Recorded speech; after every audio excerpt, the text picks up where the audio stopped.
कबीर के पद और बस कुछ चर्चा करने का प्रयास करते हैं। सदगुरु कहते हैं, हंसा प्यारे सरोवर तज कहाँ जाए। अय हंस, हंस कौन है? जितने भी शांति इच्छुक है, मुमुक्ष है, जिज्ञासु है, साधक है, वो सब हंस रूप है।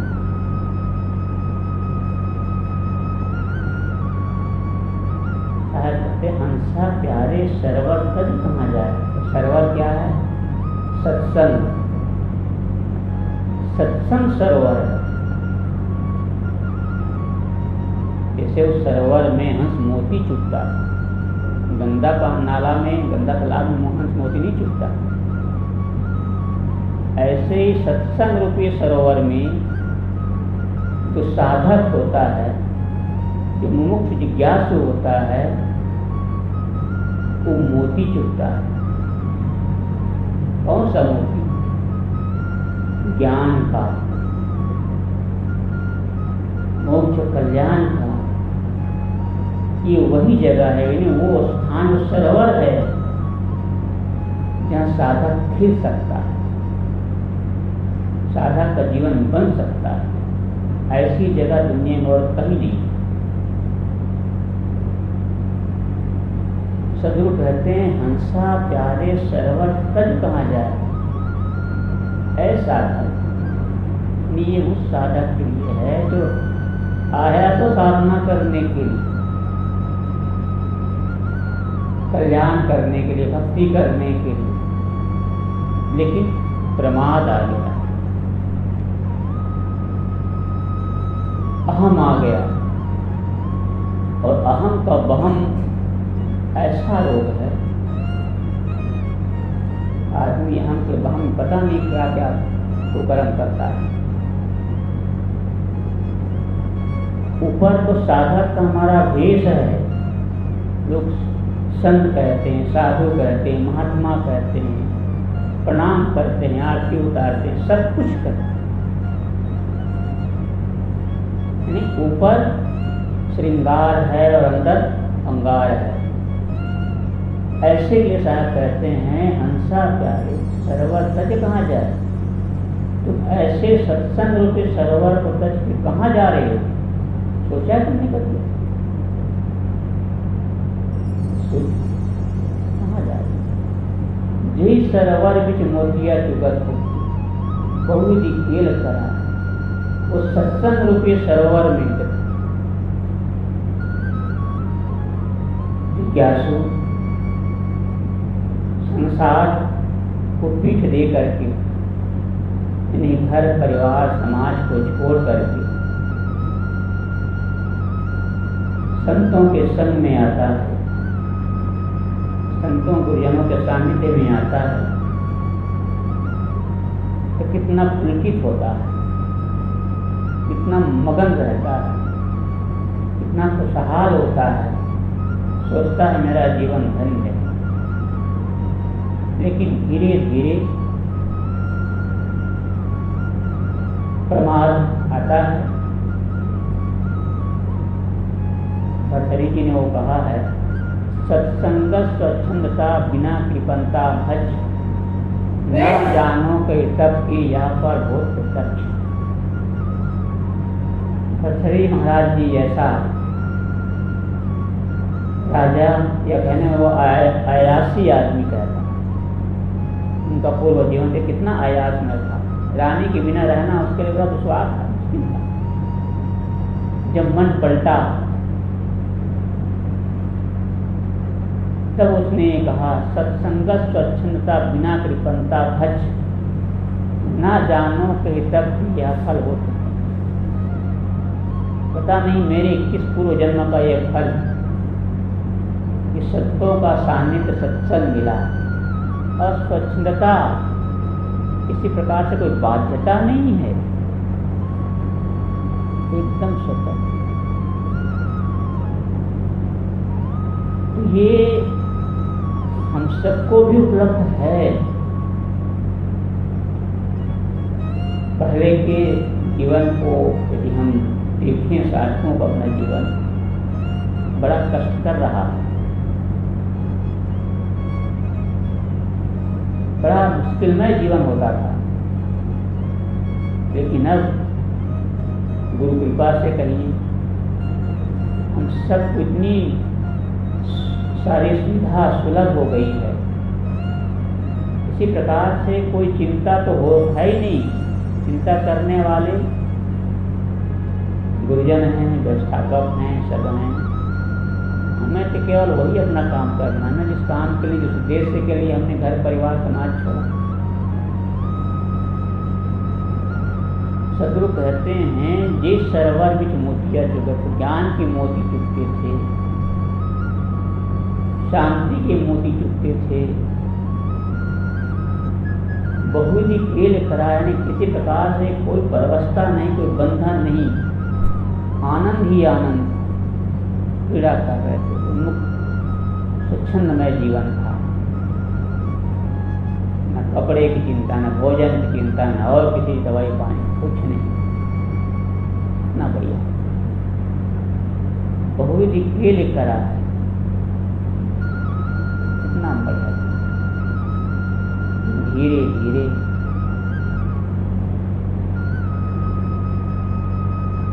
जब प्रमाद बढ़ने लगता है, किसी न किसी प्रकार की अपनी योग्यता का हम हो जाता है और किसी चीज का हम हो जाता है कि अब हमें किस चीज की कमी है,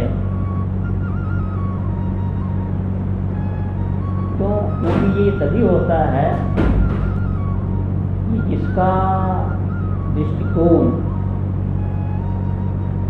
साधना में ना होकर के भोग में होता है, यानी मनमाफिक सुख पा करके वो बदल जाता है।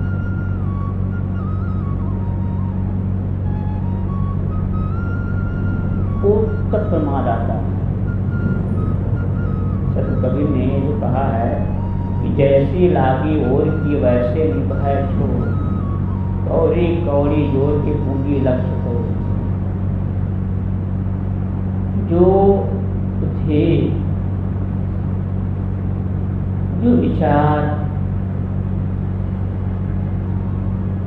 जो लगन, जो उत्साह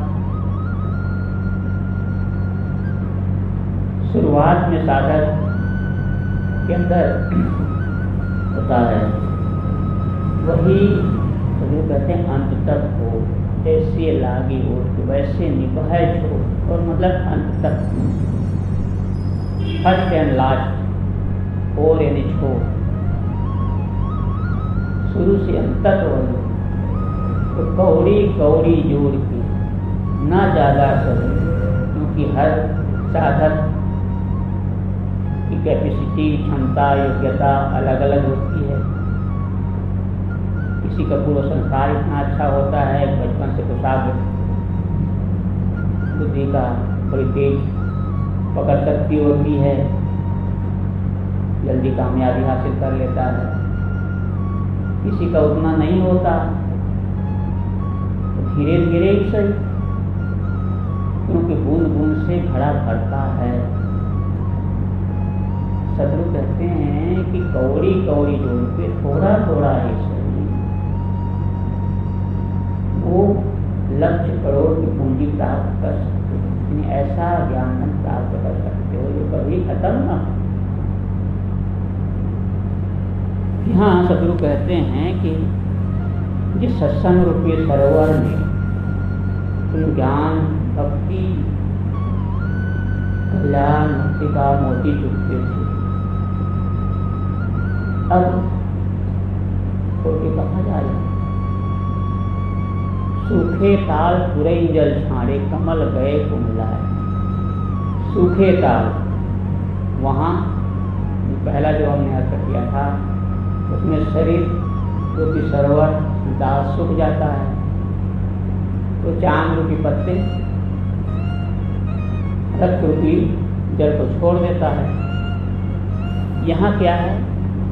सूखे ताल, क्या जाता है?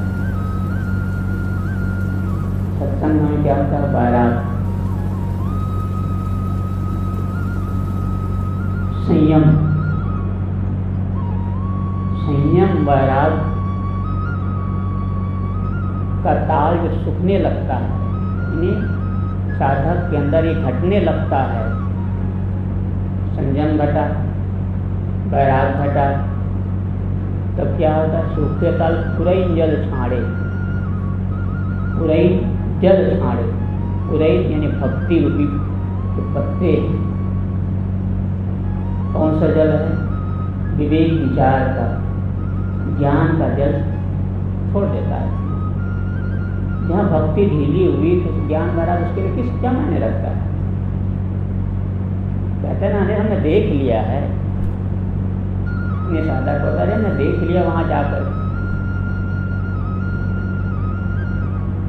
तो क्या देखेगा? भक्ति तो ढीली हो गई।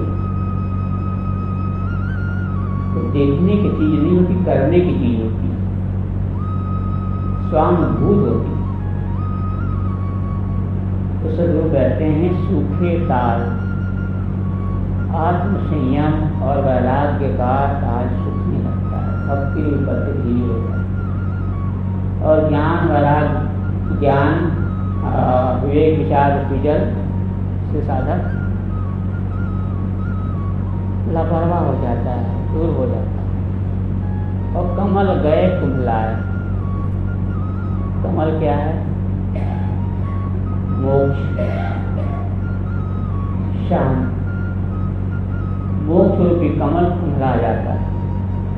उससे क्या मोक्ष हो, क्या मुक्ति मिले, क्या शांति मिले?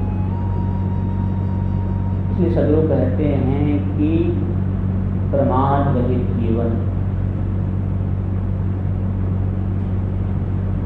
निर्मल जीवन, साधक हमेशा ये निश्चय होना चाहिए कि आज जो जीवन मेरा है, ये मेरा लास्ट दिन है, टुडे इज लास्ट डे।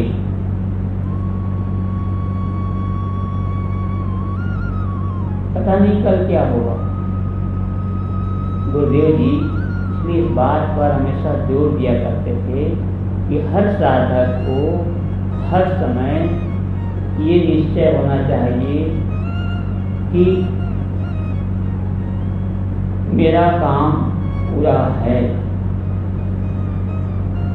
ऐसा काम करे कुछ लगेगा अब मेरा काम पूरा हो, कोई टेंशन नहीं, कोई अभी शरीर छूट जाए, कोई प्रॉब्लम, कुछ ये भाव। साहब कहते हैं सूखे ताल पूरे इंजन छाड़े, कमल गए कुंभलाए। कमल जब वैराग का ताल सूख जाता है, भक्ति ढीली हो जाती है, ज्ञान विलास से कोई मतलब नहीं रह जाता है, तब मोक्ष रूपी कमल सूख जाता है, दूर हो जाता है। फिर सदगुरु कहते हैं कहाँ कबीर जो अब की छुरे बहुत मिलो कबार। ऐसा था तुम ऐसा सुंदर शरीर, ये ऐसा सुंदर सत्संग माहौल, समाज छोड़ के जब चले जाओगे तो क्या पुनः तुम्हें ऐसा मिलेगा? खोज करके देख लें, गुरुदेव जी कहते खोज करके देख लें। दुनिया बुद्धू करके जल रही है, अहंकार की अगन में जरत सकल संसार, अहंकार की आग सबक लगी हुई, कहाँ पहुँचा? कोई है ऐसी जगह जहाँ शीतल छाया हो, जहाँ कल्याण हो? नहीं। सदगुरु कहते हैं ये वो जीवन है, ये वो जगह है, ये स्थान है, ये भूमिका है जहाँ रहकर साधक फिर सकता है, जीव अपना उद्धार कर सकता है। दोनों अर्थ में हम लें तो बड़ा सुंदर असर निकलता है। जीव के रूप में लें तो शरीर का क्या ठिकाना कब कैसा हो। अब कुछ लोगों को नाम से बड़ी एलर्जी होती है, नाम से चीड़ होती है, जीव लोगों को पसंद नहीं आता, आत्मा लोगों को पसंद है तो नाम। अपना सोच है, अपना अपना विचार। नाम से हमें नहीं, काम से मतलब हो। कहा जाता है कि एक महिला थी, उनके पति का नाम था ठनठन पाल।